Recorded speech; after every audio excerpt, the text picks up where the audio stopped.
Right, Bismillahirrahmanirrahim. I have already asked you to plot your graphs, and I've checked some of your graphs. They look okay, more or less the same, but I found that there are two different versions. Okay, so I'll show you the two different examples, and none of them is wrong. Okay, both are accepted. Right, so this experiment is basically to look at the effect of changing the temperature on the time, the reaction time, okay? But of course, they then change the time to the rate, okay? Initial rate of the reaction. And sometimes, you know, the expression given can actually tell you something about the graph that you're about to plot. Now, in your graph, I hope you can see that on the y-axis, let me use another one. Ayo, why like that? Yeah, on the y-axis, you have plotted your log 1 over t, which is your rate, okay? And then in your x-axis is where you have plotted your 1 over t, okay? So I hope you can spot that this is a y-mx plus c. The moment you see that the expression is a y-mx plus c, then it should be a straight line. And look at the c. C is your y-intercept and it is 0, okay? So your line should pass through the origin. However, in the marking scheme, they will not penalize if your line do not pass through the origin, okay? But for practical or for any other question, this should be a guide to you, okay? Using the y-mx plus c. Right. So then I've asked you to plot. I assume your tables should be all correct. What else do we want to look at here? So what happens is that you will add hydrochloric acid to a boiling tube and then in a water bath, so that will control the temperature, and you add the magnesium, okay? And then you take the time taken for the magnesium to disappear. And then you change the temperature. Okay, right. So there are two versions of graph that I have randomly selected. So there are two chosen ones here. Okay, so which I will not mention who. That person must know it, him or herself. Okay, so this is the first version of the graph where you have a graph looking like this. Okay, and again, as I said, for this question, you are not penalized if the line doesn't go through the origin. Okay, but because if you know your y-mx plus c, then you know it should go to the origin. Okay, anomalies you're asked to circle. Okay, you can choose. Now for me, if I were to comment on this result, I wouldn't say that these two points are anomalies because they're not too far off, okay? But because the question asks you, so you just have to choose the 2 points that you feel like it's the furthest away from the line, even though they're not that far, okay? So I would circle this, 2 anomalies. So that's the first version of the graph. The second chosen one is this one, okay? So this person has the anomalies already circled, which is good, okay?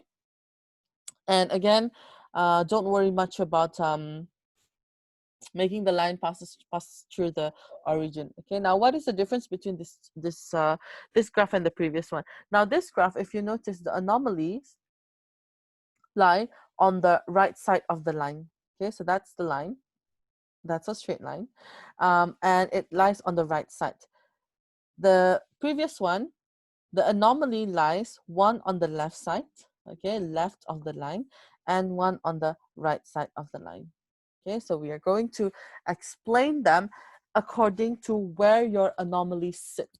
Okay, so let's read the question first. On your graph, circle the 2 points you consider to be the most anomalous. If you do not have a point that is far away, you just have to choose 2 that do not sit on the line. Okay, because I don't think anyone has all their points sitting on the line. If you do, that means there's something wrong with your values. Okay, there must be at least 2 points that do not sit on the line, or 2 points that are far away from the line. And no matter which version you have, it is still correct. Okay, Label each one with a different letter. So explain what may have caused each of the anomalies you have identified, giving a different reason each time. Make it clear in your answer to which point you are referring. Okay, so let's start with this one first. I'm going to label this A and then this one B. Okay, so if you notice A, now when explaining the anomalies, usually you want to look at how far is the anomaly from the line. Okay, you don't look at like this, because that means you are looking at the x-axis. What we want to explain is the dependent variable, which is the y-axis. So look at how far vertically the point is from your line. Okay, so you see anomaly A, that's your point. Your line is somewhere here. So that means your point A should have been here. Okay, it should have been somewhere down here. But then it turns out to be bigger or higher than expected, or higher than the actual one. Okay, this much. Right.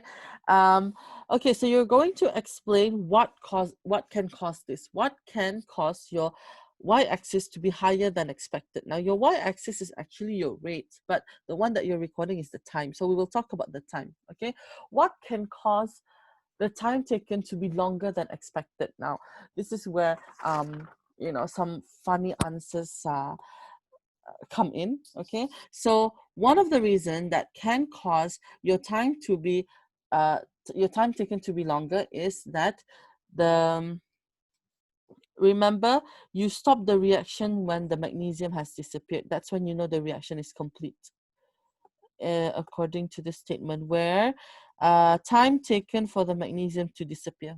Okay, so reasoning, the reason why the time is longer than expected is because the time of possible reasons, the time of disappearance,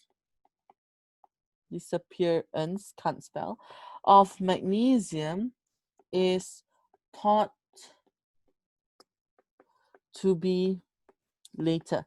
Okay, because sometimes you can't tell, like, do I still have magnesium there? Okay, I'm gonna leave it on for a few seconds more, but actually the magnesium has already completely dissolved, but you think, oh, it looks like, you know, there's still magnesium there. Okay, so that's one possible reason. This reason you can use if your point or anomaly lies on the left side. Okay, left side of your line. So you will have different, you probably have picked a different point, but if your anomaly lies on the left side, you can use this as a reason. Okay, the second possible reason, or you just need 1.1 reason, the possible second reason is, of course, what are the possible reasons to explain that the time taken is longer? Well, as silly as it sounds, the timer was stopped later for whatever reason. I don't know, for being a human, I guess. You know, you should have stopped it already, but then you I don't know, you were taking your sweet time, and so the runner keeps on the timer keeps on running, and that will give you a longer time than it should be. Okay, so that's 2 points. You just need to choose one reason. Sorry, that's 2 reasons. You just need to choose one. Now the next one is for B. I'll choose a different color. For B is when your anomaly lies on the right side of the line. Okay, this time, if you see B here, that's your point. Oops, that's your point. Okay, we want to look at where vertically B was supposed to be. Okay, here, somewhere here. Okay, that's where B was supposed to be. And it turns out that when recorded, B is lower.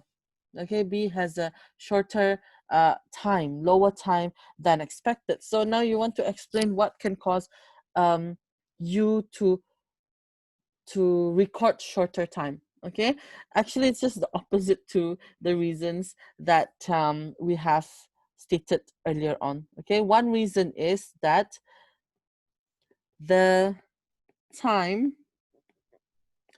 of disappearance of mg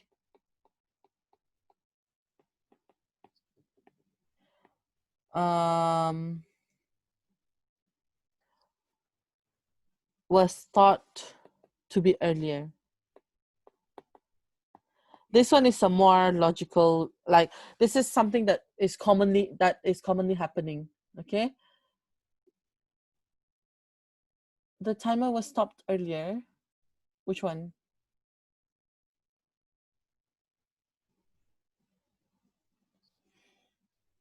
Which one are you referring to? Oh yes, okay, B. Yeah, and then the second reason is the timer was stopped earlier. Of course, I don't know, for whatever reason, but bringing back to the first point, because you know sometimes we feel like when we do this one is more commonly happening. You may think, oh, the magnesium is gone, so the reaction is complete, then you stop the timer. But actually maybe there may have been some magnesium left still that we cannot see with the naked eye, or we can see, but you know, we don't look at it carefully. Okay, so you just choose 1 point for B. Okay, so or now if you're, please take a screenshot of this. Okay, I will just go through this quickly. If your graph looks like this, that means you have both your anomaly lying on the right side of the line. Okay, how do you know which one is the left side, which one is the right side? I hope you know this is left side, and whatever on this side is the right side. Okay, that's the line separation, left and right.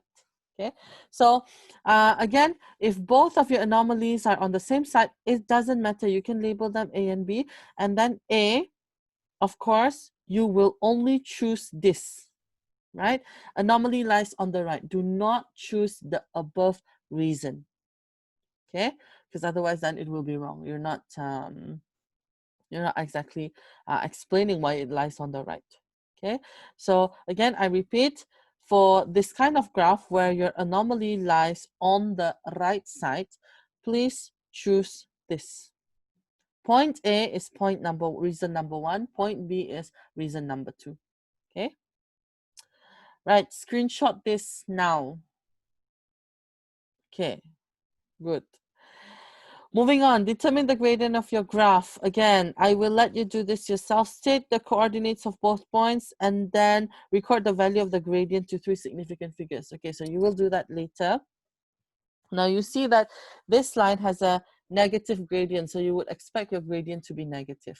Okay, and then the next one is using the mathematical relationship on page 5 to calculate activation energy. So this brings back to the expression that I was talking about just now.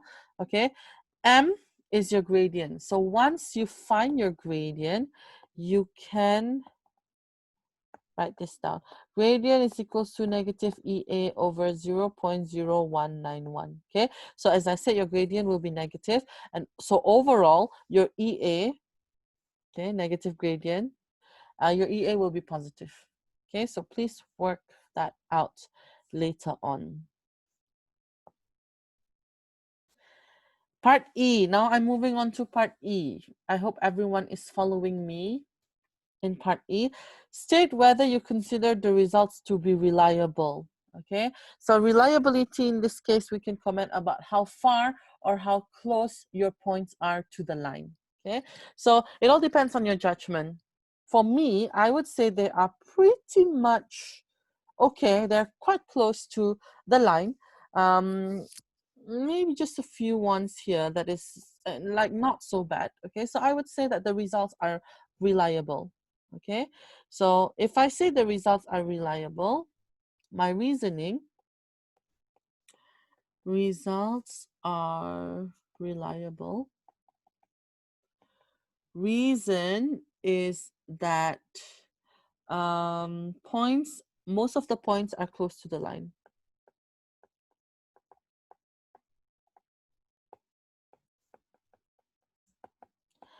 But if you think otherwise, they also accept unreliable, but The reason is, of course, that most points are not on the line. So, of course, if you believe it's the opposite, the reason must also contradict. Okay. Moving on. Student X commented that data collected at higher temperatures in the experiment may be less accurate than the okay, hold on. Higher temperature, okay, let's think about this. Higher temperature means the time will be fast. Time will go down, rate will go up. Okay, so they're saying that at higher temperature, it is less accurate than the one collected at lower temperature. Okay, so it seems like this person is not commenting about heat loss. As we know, shorter time taken means less heat loss. Okay, now the answer is that this person is accurate. This person is correct. So we need to find a reason why, in what case, that is that when the time taken is shorter, then it is less accurate. So the only thing that I can think of is the error. Okay, percentage error. Now, percentage error is a formula that I would want you to always remember. Okay, percentage error is equals to maximum error over value times by 100.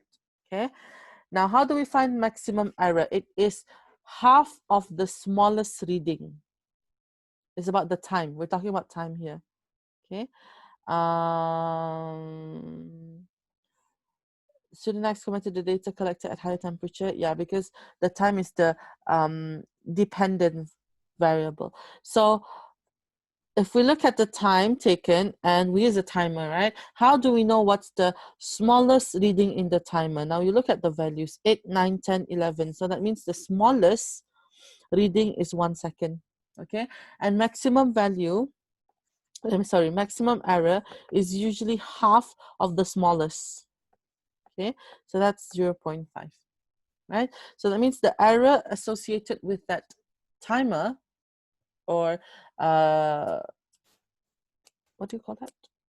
Stopwatch. Okay, the error associated with the stopwatch for this particular experiment is plus minus 0.5. Okay, so we bring that information back to the this formula. Okay, so maximum error is 0.5. Value is the time taken. Okay, now as I said, because at high temperature the time taken is small, so I will just write down time times by 100. Now if your time is small, what happens to your percentage error? It becomes bigger. Okay, so smaller time, shorter times is actually introduces a bigger error. Okay, so that's why we can agree with the student. The student is accurate because at high temperature, time taken is shorter. Okay, so the percentage error will be greater or bigger. Okay, so please don't forget the formula of your percentage error, because you will need it. Oh my god, hold on, how do I do this? Whoever is calling me at this time.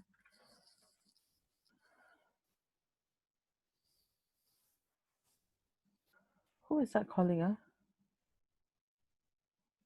Anyway, I'll call that number back later. Okay, I hope that person is not calling me back. Moving on. If the magnesium strip is not stirred, it floats to the surface of the hydrochloric acid. So if you just imagine, hey Eric, if you just imagine you have a HCl and then you have a magnesium strip like floating and then you don't stir it, okay? Can you see that only the bottom part of the HCl is submerged in the solution, okay? The top part is not touching the solution. So in a way, you have smaller contact area with the hydrochloric acid. So your time would be slower. Your reaction time would be slower, okay? So to answer this, reaction time. So reaction time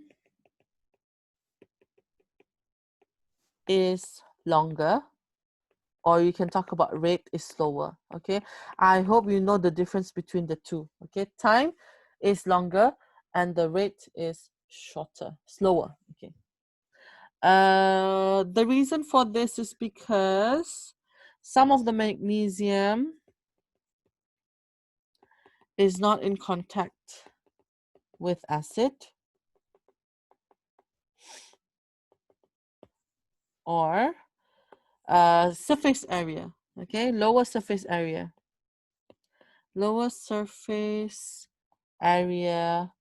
for reaction. And as you all know, surface area is one of the factors that affect rate of reaction. So lower surface area, your rate of reaction will be slow. The experiment is repeated using dilute ethanoic acid instead of dilute hydrochloric acid, but everything else is the same. Temperature same, concentration is the same. But you must know ethanoic acid is a weak acid, therefore you have low H+.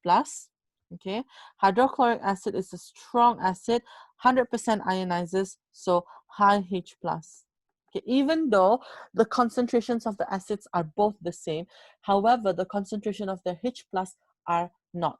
This is the crucial thing about the difference between a weak and a strong acid. Okay, so state the effect this change in acid will have on the initial rate values. Okay, so with ethanoic acid, the reaction will be slower.